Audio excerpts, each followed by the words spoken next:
बिस्मिल्लाहिर्रहमानिर्रहीम। On behalf of pearl securities आपको welcome करते हैं जी एक बार फिर वेबिनार में। अच्छा, लास्ट वीक का वेबिनार और लास्ट वीक काफ़ी ज़्यादा है, कह लें कि ट्रेंडिंग मूव में भी था। और ये है कि जो टारगेट्स हैं वो भी कुछ अचीव होते हुए नजर आए जो कि हमने डिस्कस किए थे। उसमें हमने KC100 चार्ट को, जैसे कि हम डिस्कस करते हैं, उसके डिसेंडिंग चैनल को हम डिस्कस करते हैं, वो करते हुए आए हम।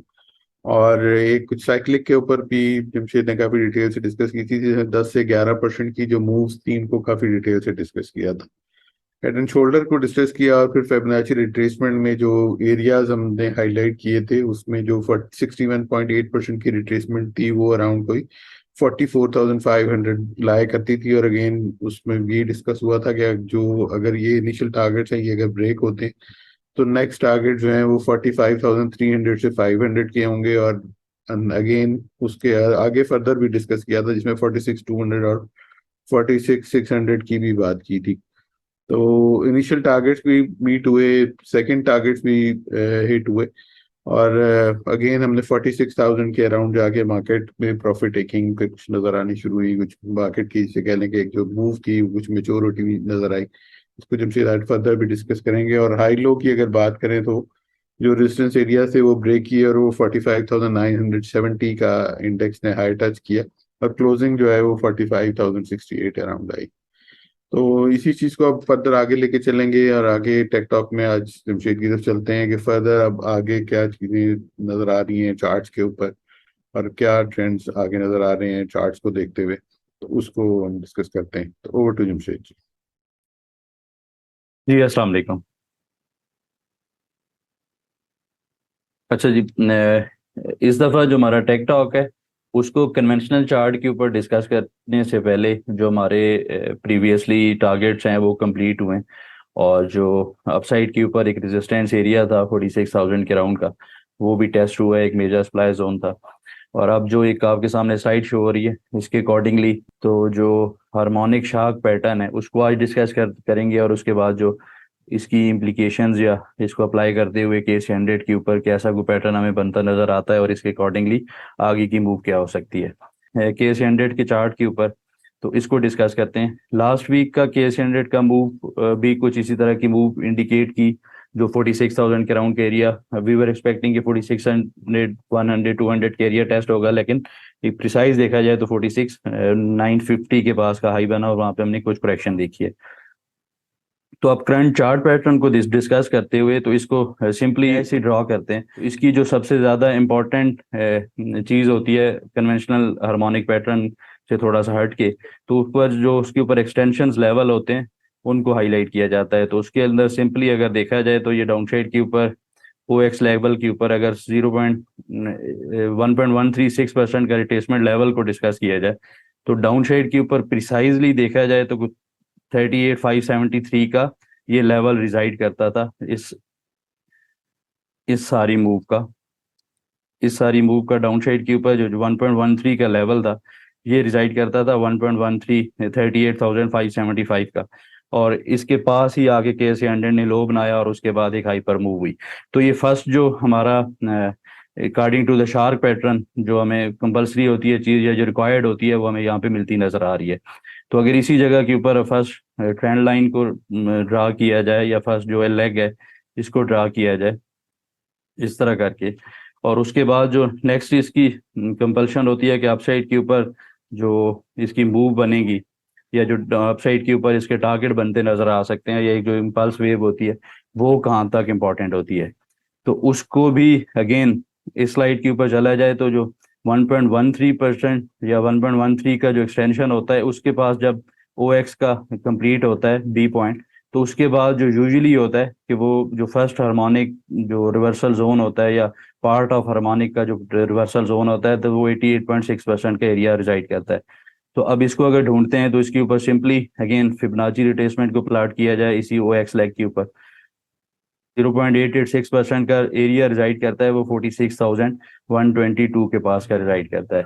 तो ये हमारा सेकेंड एक पॉइंट मिलता है कि यहाँ पे 0.886% के अकॉर्डिंगली या जो फर्स्ट हार्मोनिक पैटर्न का टेंशन रिवर्सल जोन है वो ये हो सकता है। और अभी इसी इसी एरिया के ऊपर अगर हार्मोनिक पैटर्न को ड्रा किया जाए तो कुछ इस तरह करके मूव बनती है। ये हमारा फर्स्ट ट्राई हो गया, क्योंकि यूजुअली जितने भी हार्मोनिक्स होते हैं वो सारे के सारे ट्राई के ऊपर ही हाईलाइट होते नजर आते हैं। ये ओ एक्स ए हो गया, और उसके बाद का ये डाउन साइड के ऊपर मूव है इस एरिया में। ये ए और बी लेग का जो एक्सटेंशन थी वो यहाँ पे रिजाइड करता था। तो अब इस लेग के बाद का जो अपसाइड मोमेंटम था वो बना 38 पॉइंट जो 0.886% का फर्स्ट हार्मोनिक पैटर्न। तो अब इसी जगह के ऊपर अगर अगेन एक ट्राइंगल को ड्रा किया जाए तो वो कोई इस तरह करके एक हार्मोनिक पैटर्न की कंप्लीशन होती है। अच्छा, ये फर्स्ट जो हम डिस्कस कर रहे हैं एक शार्प पैटर्न को, तो इसके अकॉर्डिंगली ये जो फर्स्ट पॉइंट होता है 0.886%, ये इसका टेंसर वर्सल जोन का पहला एरिया होता है, 0.886% of the O X leg. अच्छा, ये तो हमने हाईलाइट कर लिया, ये हमने फाइंड कर लिया। इन सेकंड सिनारियो कि अगर इसके पास कोई हमें प्राइस एक्शन नहीं मिलता, तो फिर जो नेक्स्ट पोटेंशियल रिवर्सल जोन होता है या जो एरिया हाईलाइट होता है उसके ऊपर देखा जाए तो वो 1.13% of the O X leg हो सकता है। तो अब उसको देखते हैं, तो उसके लिए सिंपल है, इस एरिया के ऊपर अगेन एक्स और ओ का जो हमारा फर्स्ट लेग था इसी के ऊपर एक्सटेंशन को अप्लाई किया जाए, तो ये एरिया कोई रिजाइड करता है जी 1.13 का 47,900 के पास का। तो ये एरिया भी सिग्निफिक होगा कमिंग सेशंस के अंदर, लेकिन आगे हम इसको अगर कंक्लूड करते हैं तो उसके अंदर डिस्कस भी करते हैं कि कैसे इसको एग्जीक्यूट करना है। अच्छा, ये हमारे पास 2 से 3 एरियाज आ गए। 46,100 अगेन एक सप्लाई जोन है, 46,970, और उसके बाद 47,500 से 900 के एरिया। अच्छा, इसके ऊपर जो सबसे इंपॉर्टेंट चीज होती है उसको स्लाइड के ऊपर भी जाके चलते हैं, इसको थोड़ा सा प्रिसाइजली हाईलाइट कर लें पहले। तो इस तो ये एग्जैक्टली 1.13 का जो एरिया बनता है 47,935 का बनता है। ठीक है, अब जो यहाँ पे फॉर्मेशंस के अकॉर्डिंगली या जो हम स्लाइड डिस्कस कर रहे हैं इसके अकॉर्डिंगली ये होता है ऐसे है यूजुअली कि ये डाउन साइड के ऊपर जो बी मूव होती है, इन आवर केस ये जो डाउन साइड के ऊपर बी मूव थी, अगर ये 1.13 के पास ना होती और 1.272 को एक्सीड करता और 1.14 और 1.618% के पास गया होता, तो फिर ये डाउन अपसाइड के ऊपर 0.886% के पास नहीं रुकेगा और 1.13 को कंप्लीट करता नजर आएगा। तो इन आवर केस क्योंकि 1.13% के प्रिसाइजली देखा जाए तो कुछ 400-500 पॉइंट्स का ही फर्क था, इसके पास बॉटम बना अपसाइड के ऊपर मूव आई, तो हमारा जो करंट चार्ट पैटर्न का पोटेंशियल रिवर्सल जोन है वो 46,123 के पास रिजाइड करता है। अब इसके ऊपर एक जो और कन्फ्लुएंस रिक्वायर्ड होता है तो वो ए बी की मूव का एक्सटेंशन होती है। तो अब उसको भी देख लेते हैं। तो अगर ए बी मूव के ऊपर एक्सटेंशन फिबोनाची एक्सटेंशन को अप्लाई किया जाए तो उसके अकॉर्डिंगली जो हमें लेवल्स चाहिए होते हैं वो कहाँ पे रिजाइड करते हैं, तो वो भी देखा जाए तो कोई 414 का कन्फ्लुएंस है वो 46,272 के अराउंड रिजाइड करता है। तो अब इसी जगह के ऊपर एक ट्रेंड लाइन को यहाँ पे हाईलाइट कर देते हैं, तो ये हमारा एक पोटेंशियली एक रिवर्सल जोन बनता नजर आ सकता है। तो अब इसको थोड़ा सा क्लियर करके जो चार्ट पैटर्न है इसके अकॉर्डिंगली जो पोटेंशियल रिवर्सल जोन है उसको हाईलाइट करते हैं इसी चार्ट के ऊपर। तो वो कुछ इस तरह से बनता है। यहाँ पे फर्स्ट पॉइंट हो गया 46,127 का, और सेकंड पॉइंट हो गया 46,300 का। तो और यहाँ पे जो मूव होती है वो इंडिकेट ये करती है, जैसे शुरू में डिस्कस किया कि वो एक्सपेक्टिंग 46,200 के एरिया, तो उसकी रीज़न यही थी कि यहाँ पे आगे कुछ मोमेंटम हमें फेड आउट होता मिलेगा, कोई प्रॉफिट टेकिंग भी एक्सपेक्टेड थी। अगेन 500-400 पॉइंट्स का गिव एंड टेक मार्केट के अंदर हमेशा होता है, कोई अराउंड 46,000 के पास ही हाई बना, हमने को वहाँ पे एग्जॉशन देखी बुल्स की तरफ से और प्रॉफिट टेकिंग विटनेस हुई। तो इसी स्लाइड को जो कन्फ्लुएंस करती है चीज वो ये जो हम काफी डिस्कस करते रहते हैं प्राइस एक्शन के अकॉर्डिंगली, ये lower lows and lower highs की फॉर्मेशन थी, और प्रीवियसली वी वर डिस्कसिंग कि ये डाउन साइड के ऊपर इस तरह करके अब हमें एक नया वेव काउंट बनता नजर आ सकता है। ये पोटेंशली एक लोअर एक हायर लो था, और नाउ एक यहाँ पे एक हमें हायर हाई की फॉर्मेशन मिली है, तो ये 1 2 3 मूव कंप्लीट हुई है।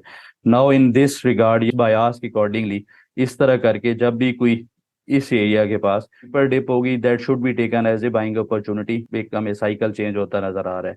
लेकिन ये जो हम इस पैटर्न की अकॉर्डिंगली एक्सपेक्ट कर रहे हैं कि यहाँ पे जो सी डी लेग है, और वो भी कन्वेंशनल होता है according to the harmonic pattern, या जो हार्मोनिक्स को जानते हैं कि सी डी लेग यहाँ से अब कंप्लीट कहाँ पे हो सकती है, तो उसका बड़ा सिंपल सा है।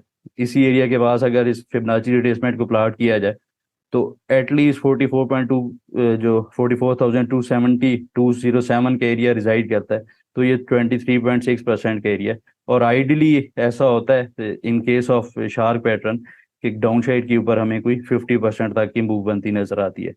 और वो भी एरिया जो हम इस स्लाइड के ऊपर डिस्कस कर रहे हैं, ये भी एरिया इसी के साथ कन्फ्लुएंस करता है। तो ये डाउन अपसाइड के ऊपर हमें इस सारी जो डिस्कशन है, दो एरियाज काफी हाईलाइट होते हैं। 46,000 का एरिया, इसके पास का एरिया 300-400 पॉइंट्स का, और डाउन साइड के ऊपर जो अर्ली डाउन साइड का सपोर्ट एरिया रिजाइड करता है वो 44,270 के पास का होगा। और इन वर्स्ट केस सिनेरियो को ये डाउन साइड के ऊपर जाके ब्रेक होता है तो फिर हमें प्रॉफिट टेकिंग थोड़ी सी एग्रीवेट होते देखने को मिल सकती है, और इन दैट केस 100 जाके 43,100 एंड 42,500 के एरिया जाके चैलेंज करता नजर आ सकता है। तो इन सारी चीज़ों को देखते हुए आप थोड़ा सा यहाँ पे जो करंट चार्ट का स्ट्रक्चर है, जो करंट लेवल्स हैं, अपसाइड के ऊपर थोड़ा सा कॉशियस होना चाहिए। लेकिन ये सारे बायास को डिस्कस करने के बावजूद वी स्टिल थिंक कि अपसाइड के ऊपर कुछ स्टॉक्स ऐसे हैं जिनको अंदर परफॉर्मेंस रह सकती है। तो आज के टेक टॉक को अगर सम अप किया जाए तो कमिंग सेशंस के अंदर 46,000 के राउंड के 100 को रेजिस्टेंस का सामना हो सकता है। ऑन द डाउन साइड देखा जाए तो 44,275, अगेन 43,800 का एरिया। और इन वर्स्ट केस सिनेरियो अगर ये एरिया भी डाउन साइड के ऊपर आके वायलेट होता है केस 100 में, तो देन एक डीपर डिप एक्सपेक्ट की जा सकती है और 42,700 500 का एरिया चैलेंज होता नजर आ सकता है। जी सर। जी आगे चलते हैं और इंडेक्स व्यू की तरफ चलते हैं। कमिंग वीक के लिए इंडेक्स के सपोर्ट और रेजिस्टेंस एरियाज पर डिस्कस कर लेते जी, पॉइंट टेबल के ऊपर तो जैसे हाइपर मूव अपसाइड के ऊपर हमने देखी है, तो स्टिल पॉइंट टेबल के ऊपर बुलिश पॉइंट ज्यादा होते नजर आ रहे हैं। लेकिन एक पॉइंट जो अभी करंट बीरिश पॉइंट्स के अंदर ऐड होता है, तो वो हार्मोनिक का जो पैटर्न है वो इन प्ले नजर आता है। तो इसको देखना चाहिए कि इसके अकॉर्डिंगली अपसाइड के ऊपर मोमेंटम कैसा रहता है। तो कन्वेंशनल रेजिस्टेंस को देखा जाए तो 46,100 का फर्स्ट रेजिस्टेंस एरिया होगा, 46,100 500 के राउंड का। और अगर ये भी जाके कि अगर ये अपसाइड के ऊपर जाके रीगेन कर लेता है, तो फिर जो हमने स्लाइड के ऊपर डिस्कस किया था 1.13% ऑफ एक्सटेंशन, तो वो 47,500 के राउंड का एरिया होगा। ऑन द डाउन साइड देखा जाए तो 44,300 43,800 का फर्स्ट सपोर्ट एरिया होगा, और सेकंड सपोर्ट ये एरिया नेक्स्ट वीक के लिए 43,100 का हो सकता है। जी सर। हैं। जी आगे चलते हैं और जो ट्रेड प्लान्स हैं उनको डिस्कस कर लेते हैं, जो हम पीछे शेयर कर रहे हैं उनका फॉलो अप और रिव्यू ले लेंगे। जी, ट्रेड प्लान्स में लास्ट वीक हमने डिस्कस किया था, एचबीएल को ये टॉपिक के अंदर इंक्लूड किया था। इसके ऊपर जो सिनारियो डिस्कस किया था कंसोलिडेशन बॉक्स के अंदर है, तो इसको अपसाइड ब्रेकआउट के ऊपर साइड के ऊपर देखा जा सकता है। तो ये ट्रेड ट्रिगर नहीं हुई, लेकिन इसका व्यू है जो स्टिल इंटैक्ट है। ब्रेकआउट के ऊपर काफी हाइपर मूव इसके अंदर बनती नजर आ सकती है। सेकंड जो सिनारियो था, जो ट्रेड अपॉर्चुनिटी थी टीपीएलपी के ऊपर, तो इसका भी एरिया जो हाईलाइट किया था, करंटली भी ये जो इसकी क्लोजिंग है, ये क्लोज भी अपसाइड के ऊपर और सस्टेन भी करता नजर आया। तो इसका जो व्यू था अपसाइड के ऊपर, इसको बाइंग साइड के ऊपर देखना चाहिए, वो स्टिल इंटैक्ट है। अगर किसी ने ट्रेड इनिशिएट किया है तो आई थिंक उनके लिए ट्रेडिंग स्टॉप लॉस 13.50 का होना चाहिए। और जो ट्रीट कारपोरेशन को, अच्छा प्रीवियसली भी इनको हम डिटेल में डिस्कस करते रहे, वो प्रीवियस वेबिनार्स के अंदर टॉपिक्स के अंदर आप अगर सर्च करेंगे तो मिल जाएगा। जो लास्ट वीक इसका व्यू था कि अपसाइड के ऊपर ये ब्रेकआउट जनरेट करता नजर आ रहा है 18.30 से, और जो 38.2% का टेस्टमेट एरिया था। तो इसके जो एक्सपेक्टेड टारगेट है 21.7% इसी बॉक्स के कन्वेंशनल टारगेट था। तो इसी के पास ये इसने जो कन्वेंशनल टारगेट्स थे वो कंप्लीट किए हैं। होपफुली जो इसका बॉक्स का टारगेट होगा वो भी कमिंग सेशन में 1 से 2 सेशन में कंप्लीट होता नजर आ सकता है। तो कमिंग गोइंग अहेड भी आई थिंक इसके अंदर हाइपर मूव, क्योंकि जो इसका हमारा प्रीवियस डिस्कशन थी काफ़ी लंबे अरसे में, तो उसको देखते हुए इसके अंदर जो ट्रेलिंग स्टॉप लॉस है वो रखना चाहिए और पोजीशन को होल्ड करना चाहिए। और अगेन एक अपॉर्चुनिटी थी एपीएल के ऊपर बाय द डिप, इसके ऊपर भी ट्रेड ट्रिगर नहीं हुई, तो इसका व्यू भी स्टिल इंटैक्ट है। अच्छा, प्रीवियसली एक हमारी बाय कॉल थी आरपीएल के ऊपर, रोशन पैकेजेस के ऊपर, तो इसका स्पोर्ट जोन हाईलाइट किया था। उस स्पोर्ट जोन के पास इसने डिप ली, जो एक कन्वेंशनल स्टॉप लॉस एरिया था उसी के पास इसने कोई 1 से 2 सेशन गुजारे, मूव बनती नजर आई। और इसके जो एक्सपेक्टेड टारगेट्स थे, फर्स्ट मीडिएट रेजिस्टेंस एरिया और उसके बाद का जो एक्सपेक्टेड टारगेट था, वो लास्ट सेशन में हमने कंप्लीट होते देखा है। तो इसके अंदर अभी 13.50 के पास एक मेजर रेजिस्टेंस है। अगर किसी के पास होल्डिंग है तो यहाँ पे थोड़ा सा प्रॉफिट बुकिंग करे, और इन सेकंड स्टेज अगर ये इसको अपसाइड पे ब्रेक करता है तो दोबारा इसके अंदर एंट्री की जा सकती है। जी सर। जी आगे चलते हैं और क्यूरीज की तरफ चलते हैं, जो शॉर्टलिस्ट की हैं उनको आंसर कर लेते जी, क्यूरीज में first of all एमईबीएल, Mizan bank. अच्छा, इसके ऊपर जो करंट चार्ट स्ट्रक्चर है उसको डिस्कस करने से पहले जो लास्ट हमारी डिस्कशन थी और इसका जो एरियाज हाईलाइट किए उसने काफ़ी अच्छे से ऑनर किया, अपसाइड के ऊपर हमें मोमेंटम बनता नजर आया। और इसके ऊपर जो प्रीवियसली एक हाईलाइट किया था पैटर्न, वो कोई ABCD की कंप्लीशन थी आई थिंक, एग्जैक्टली ABCD इस तरह करके ये कंप्लीट होता था, इस एरिया के पास इसको हाईलाइट किया था।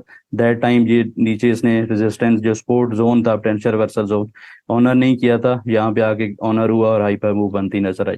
तो अब जो करंट स्ट्रक्चर है, टारगेट्स इसके कंप्लीट हुए हैं जो कन्वेंशनल टारगेट्स थे शॉर्ट टर्म के। तो करंट स्ट्रक्चर के अकॉर्डिंगली जो डिसेंडिंग ट्राइएंगल या जो डिसेंडिंग ट्रेंड लाइन का रेजिस्टेंस एरिया था, ये थिक कलर का नजर आ रहा होगा ऑरेंज कलर में, तो इसको अपसाइड के ऊपर इसने कन्वेंशनली ब्रेक किया है। डाउन साइड के ऊपर एक हमें रीटेस्टिंग भी नजर आई है लास्ट सेशन में, और एक अच्छा मूव दोबारा से बनती नजर आ रही है। तो इसके अंदर hyper move I think continue हो सकती है, या फिर इन सेकंड सिनारियो ये इसी बॉक्स के अंदर या इसी जगह के ऊपर 2 से 3 सेशन ये कंसोलिडेट करे और उसके बाद अपसाइड कंटिन्यू करता नजर आए। तो आई थिंक इसके अंदर कोई भी डिप आती है 10398 एक मेजर सपोर्ट जोन है अब करंटली इसके पास, इसको बाइंग साइड के ऊपर स्टिल देखा जा सकता है और पोजीशन को होल्ड किया जा सकता है। In second scenario immediate resistance area 113 से 116 का है, और इसके ऊपर जो कन्फ्लुएंस रिजाइड करता है वो 0.886%, एक डीप फिब लेवल है इसका कन्फ्लुएंस रिजाइड करता है, और एक जो प्रीवियसली इसी जगह के ऊपर हमने हॉरिजॉन्टल रेजिस्टेंस एरिया का भी सामना था। तो इस एरिया को अगर रीगेन करता है तो तब भी इसके अंदर नई पोजीशन बनाई जा सकती है, और इसके अपसाइड के ऊपर जो टारगेट्स या इनिशियल रेजिस्टेंस एरियाज हो सकते हैं 124 से 128, और इवेंचुअली 133 148 एक मेजर सप्लाई जोन रह सकता है। अच्छा, नेक्स्ट जो क्यूरी थी इस वीक में यूनिटी फूड्स। अच्छा, इसके ऊपर भी लास्ट यहाँ पे हमने एक हार्मोनिक पैटर्न डिस्कस किया, इस पिच फॉग के अकॉर्डिंगली भी चैनल का ब्रेकआउट हुआ और उसके बाद एक हाइपर मूव बनती नजर आई। अब इसकी जो थोड़ा सा ब्रॉडर स्पेक्ट्रम के अंदर व्यू को देखें तो जो इसकी यहाँ पे ये लेग का हमने इस एरिया के पास ये जो इसकी अपसाइड का मोमेंटम था, इसी के ऊपर अगर जो फिबोनाची रिट्रेसमेंट है तो ये डाउन साइड के ऊपर जो डीप फिब लेवल है 0.886%, जो हार्मोनिक्स के जानते हैं इसका जो इम्पोर्टेंस है वो काफ़ी काफ़ी रहता है पोटेंशियल रिवर्सल जोन्स के अंदर। तो इसी के पास ये कुछ सेशन कंसोलिडेट हुआ और उसके बाद हमें अपसाइड मोमेंटम कंटिन्यू करता नजर आया। तो अब इसके ऊपर जो करंट स्ट्रक्चर है उसके अकॉर्डिंगली अगर देखा जाए तो I think bullish momentum continue हो सकता है, और इन थोड़ा सा अगर सेफ साइड पे देखा जाए तो किसी की पोजीशंस हैं इसके अंदर तो ट्रेलिंग स्टॉप लॉस 21 रुपीज़ का होना चाहिए। और इसका जो resistance area, first resistance area होगा यहाँ पे, ये जो डाउन साइड की ऊपर मूव थी इसी का फेब लेवल है 38.2% का 26.50 से 29 रुपीज़ के पास का ये रहेगा। और इसका जो मेजर सप्लाई जोन है जहाँ पे आई थिंक प्रॉफिट टेकिंग इसके अंदर आनी चाहिए वो 33 रुपीज़ का होगा। और इसके ऊपर एक अगर थोड़ा सा टेक्निकली बयास के लिए देखा जाए तो कुछ इस तरह करके यहाँ पे एक कप की फॉर्मेशन बनती है। तो अगर तो ये कमिंग सेशंस के अंदर 24 रुपीज़ को अपसाइड के ऊपर सस्टेन नहीं करता और कोई हमें प्रॉफिट टेकिंग इसके अंदर नजर आती है तो फिर आई थिंक इसके ऊपर थोड़ा सा वेट करना चाहिए और देखना चाहिए कि यहाँ पे ये कैसे हैंडल की फॉर्मेशन बनती है। सब कुछ समराइज किया जाए तो आई थिंक कोई जो पोजीशंस हैं उनको स्टॉप लॉस के साथ ट्रेल करना चाहिए, और अपसाइड के ऊपर अगर ये 24 रुपीज़ को सस्टेन कर जाता है 1 से 2 सेशन तो फिर इसके अंदर जो नेक्स्ट पोजीशंस हैं या फ्रेश एंट्री भी बनाई जा सकती है। अच्छा, नेक्स्ट जो हमारी क्यूरी थी जी इस वीक में पेल इलेक्ट्रॉन। अच्छा, इसके ऊपर प्रीवियसली हमारे बाई कॉल भी थी जिसके ऊपर एक्सपेक्टिंग कि यहाँ पे एक हेड एंड शोल्डर पैटर्न होगा। अनफॉर्चुनेटली यहाँ पे जो स्टॉप लॉस था वो हिट हुआ और एक डिसेंडिंग चैनल के अंदर ही इसने डाउन साइड के ऊपर ड्रिफ्ट किया। अगेन एक न्यूज़ बेस एक्टिविटी बनी पूरी ओवरऑल मार्केट के अंदर और एक हाइपर मूव बनती नजर आई। अच्छा, इसके ऊपर हमने प्रीवियसली भी यहाँ पे एक बुलिश डाइवर्जेंसेस इंडिकेट की थी तो ये एक्सपेक्टेड था, लेकिन जो कन्वेंशनल जो ट्रेड प्लान था उसका अनफॉर्चुनेटली स्टॉप लॉस हिट हुआ था। अब जो इसका टेक्निकल बयास है तो इसके ऊपर बड़ा सिंपल सा है, इसके ऊपर जो 200 डेज का सिंपल मूविंग एवरेज और 200 डेज का एक्सपोनेंशियल मूविंग एवरेज प्लस जो एक descending trend line resistance area काफ़ी अच्छे से इसको ऑनर करता नजर आ रहा है। तो ये अराउंड 11.80 से 12.50 का एरिया बनता है। तो कमिंग सेशंस के अंदर अगर ये एरिया जाके ये रीगेन कर लेता है तो फिर इसके अंदर हमें दोबारा से एक ब्रेकआउट शॉर्ट टर्म के अंदर बनता नजर आ सकता है, और ये इनिशियली 14 और 14.80 का एरिया जाके टेस्ट करता नजर आ सकता है। ऑन द डाउन साइड एक हाइपर मूव बनी है तो इसी को आई थिंक डाउन साइड पे करेक्टिव मूव के अंदर नजर आता है। 11 और 10.50 के पास आर्ली कैंडल को देखना चाहिए। अगर यहाँ पे ये साइडवेज होता है या कोई अच्छी कैंडल बनती है तो फिर इसके अंदर यहाँ पे दोबारा एंट्री की जा सकती है। कुछ इस तरह करके इसके अंदर प्राइस एक्शन रह सकता है। इस एरिया को अगर सस्टेन करता है तो फिर ये जाके इस एरिया को भी रीगेन करता नजर आ सकता है। अच्छा, नेक्स्ट जो क्यूरी थी इस वीक में, पायनीर सीमेंट। अच्छा, इसके ऊपर जो मेजर रेजिस्टेंस जोन था। अच्छा, प्रीवियस जो इसका एक descending trend line resistance area था, जो जो एक डिसेंडिंग चैनल की फॉर्मेशन थी, इसी का ही अपसाइड के ऊपर ब्रेकआउट देखा जाए तो इसी को मैयर किया जाए तो इसके टारगेट्स भी कोई 91-93 रुपीज़ के पास रिजाइड करते थे। तो ये 93.40 94.50 का एरिया जो रिजाइड करता है, यहीं पे एक प्रीवियस हमने सेल ऑफ देखा डाउन साइड पे, तो एक डो थ्री के अकॉर्डिंगली भी एक मेजर सप्लाई जोन है। और इसके ऊपर आरएसआई को देखा जाए तो इस एरिया के पास पूरे बीरिश डिवर्जेंसेस भी बनती नजर आ रही हैं। यहाँ पे प्राइस हाई पोस्ट करती नजर आ रही है और डाउन साइड के ऊपर ऑसिलेटर डिवर्जेंसेस इंडिकेट कर रहा है। तो आई थिंक ये करेक्टिव मूव के अंदर नजर आता है फिलहाल। इसके अंदर फ्रेश एंट्री से अवॉइड करना चाहिए। जो 94 रुपीज से अब क्लोज होता है तो फिर इसके अंदर फ्रेश एंट्री बनाई जा सकती है। मिड टर्म के अंदर कोई भी डिप आएगी 78-75 के पास तो वो एक अच्छा स्पोर्ट जोन होगा। और इसका जो मेजर स्पोर्ट जोन यहाँ पे अगर ये मिलता है तो एक आइडियल बाइंग जोन होगा, which is far away from the current 70 rupees का रहता है। तो इसका करंट स्ट्रक्चर या करंट सिनारियो के अकॉर्डिंगली अगर 94 रुपीज़ से वेब साइड पे सस्टेन करता है तो फिर इसके अंदर बाइंग साइड के ऊपर देखना चाहिए। लास्ट 6 वीक्स में जो क्यूरी थी डीजी के सी डेरा गाजी खान सीमेंट, अच्छा इसके ऊपर जो हमारे प्रीवियस डिस्कशन थी ये इस चार्ट के ऊपर हाईलाइट होती नज़र आ रही हैं। इसके ऊपर जो हमारा फर्स्ट डिस्कशन थी यहाँ पे इस एरिया में, ये 39-38 रुपीज़ के पास इसका हाईलाइट किया था स्पोर्ट जोन, उसी के पास कई प्रिसाइजली लो बना, हाइपर मूव बनी अप साइड के ऊपर। जो इसके रेजिस्टेंस एरिया थे 46, ये रीगेन हुए तो दोबारा हमने हाईलाइट किया कि इसको आप दोबारा 46.50 से अब सस्टेन करना चाहिए और इसको बाई करना चाहिए। इसके जो टारगेट थे वो कंप्लीट हुए। और लास्ट जो हमारा बाई कॉल थी इसके अंदर ट्रेड अपॉर्चुनिटी थी, वी एक्सपेक्टिंग कि अप साइड के ऊपर इसने हाइपर मूव जनरेट किया है जैसे यहाँ पे, और इस तरह करके ये डाउन साइड पे करेक्टिव मूव में आएगा तो 50.30 से 48.10 के एरिया टेस्ट करता नजर आ सकता है। यहाँ पे बाइंग साइड पे देखा जा सकता है। इसी जगह को इसने ऑनर किया, अगेन गैप अप ओपनिंग हुई और जो एक्सपेक्टेड टारगेट्स थे या रेजिस्टेंस जोन थे वो चैलेंज करता नजर आ रहा है। तो अब करंट चार्ट के फॉर्मेशन के अकॉर्डिंगली देखा जाए तो इसके ऊपर स्टिल जो बुलिश एक्टिविटी है, ये जो सेंडिंग चैनल है, इसके अकॉर्डिंगली तो कोई भी डिप आती है डाउन साइड के ऊपर इस तरह करके और गेन ये 52-53 रुपीज़ के पास मिलता है तो एक अच्छी बाइंग अपॉर्चुनिटी होगी। और इसके ऊपर अगर थोड़ा सा डीपली जाके और डिग डाउन किया जाए प्राइस एक्शन को तो वो एक इंटरेस्टिंग चीज़ इंडिकेट करता है और जो बुलिश बायास नज़र आता है उसको कंप्लीमेंट करता है।